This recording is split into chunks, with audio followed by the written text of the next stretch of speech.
Guy Ritchie has had quite the interesting career over the last decade, but he's really settled into this period/action niche, and I am all for it. If there's one thing I'll never tire of, it's Nazis being killed in brutal ways. They're the most one-dimensionally evil bad guy possible, and the Ministry of Ungentlemanly Warfare gives us that in spades, with what feels like hundreds of them getting gunned down before our very eyes. It's absolutely glorious. The film follows Gus March Phillips and his band of soldiers as they try to stop Nazi U-boats from preventing American help during World War II.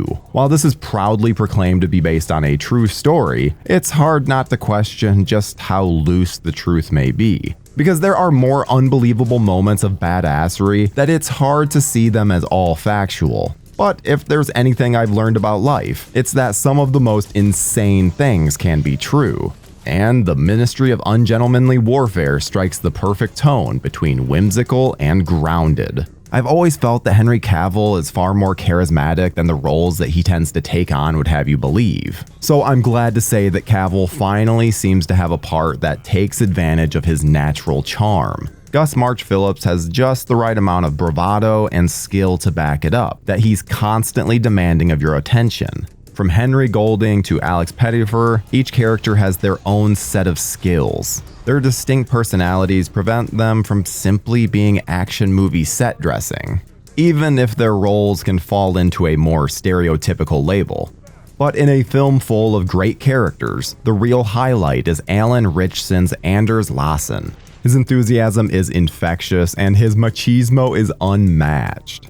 I've been a fan of Ritchson since his Blue Mountain State days, so it's been great to see him fully embrace the action hero role. He also utilizes those comedic chops to give us some of the funniest moments as well. So Ritchson, much like his character, really is a jack of all trades. Unfortunately, the whole Isa Gonzalez subplot feels like a waste of time. While I'm sure that the real-life Marjorie Stewart was vital to the operation, these asides were completely lacking in energy.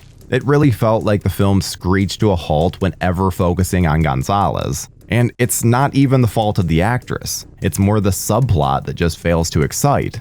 Maybe in a different film it would have worked, but instead it just takes away from the people that are actually worth the screen time. Thankfully, many of her scenes involve Til Schweiger, who is still as great as ever. The action in the film is properly grounded, with some wonderful use of practical explosions and stunts. I'm sure there are CGI bullet hits. They're kinda hard to avoid these days, but they all work great. There's a sequence that I've been waiting for my entire cinema-going life, a ludicrously long stealth scene. I'm sure there are some that will tire of it, as it's a lot of the same thing happening over and over with various Nazis being shot with silencers. But there's just something so satisfying about it that I could have watched them do it for another 20 minutes. These men are good at their job, and their job is killing bad guys. Despite its 2-hour runtime, the film moves lightning quick. The plot is rather straightforward, and some may dislike the lack of twists, but not every film needs to pull the audience in a million different directions. I found the inclusion of James Bond author Ian Fleming to be a little on the nose, but hey, reality has some stupid things happen sometimes. Regardless, I had an absolute blast with the Ministry of Ungentlemanly Warfare, and would probably consider it my favorite Guy Ritchie film. I tend to find his work a bit style over substance, but that really works here. There's a little bit of Inglourious Basterds while still carving its own path.